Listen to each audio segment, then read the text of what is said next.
I don't think there is a secret formula per se, but I do work with the process.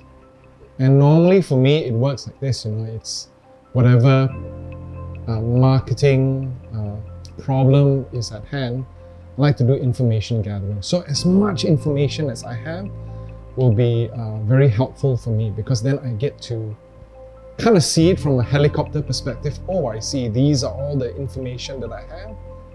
And I create kind of like an information datum.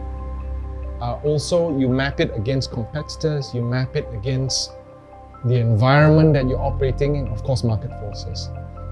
Only with that, then, with this process that I have, then it gives me a helicopter view of what I can do for the brand or for the service that we need to. In this case, if it's advertising, then that's what we have to do, right?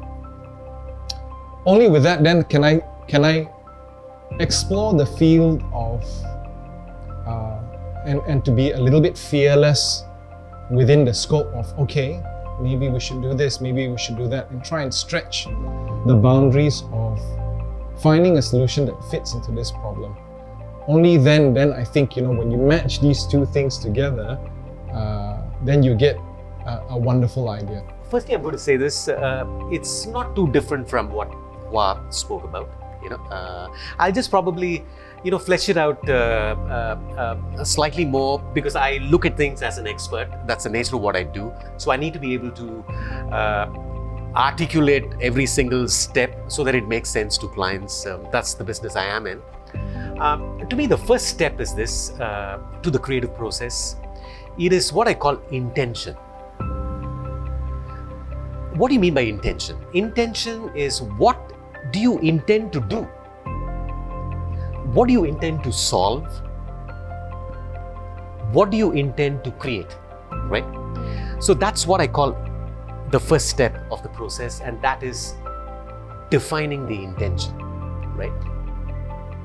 The second step is what Hua spoke about, quite elaborately, and that is what I call information. Now, information has two aspects. One is gathering information, and the second one is analyzing information, right? And the information is of all kinds. I'm not going to get into the graphic details of that, but that's the second step. The third step is incubation, right? You've set the intention, defined your intention. Then you've gathered and analyzed the information, the relevant information. Now, the third step, what do? You don't do anything. You just let it cook, let it simmer, go for walks, don't overthink, don't overanalyze, just let go, right? Remember what I said much earlier, great ideas come from the unconditioned mind, right?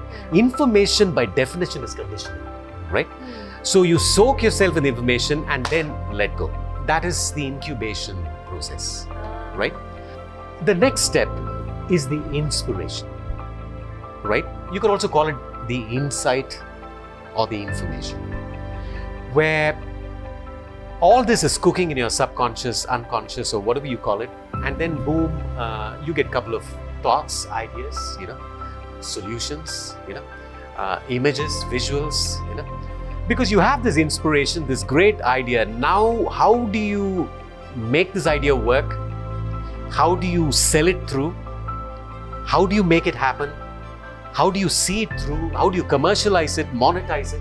So there is this whole, whole system and process of seeing it through. You can get everything right, but if you miss the bus on implementation, your idea is going to be still wrong, right? It's a great idea, but in the hands of a lousy person, it just gets sloppy, right? So that would be my, let's say, 5-step process, which has 5 I's. Yes. I know it's a little fabricated, but just so that people remember,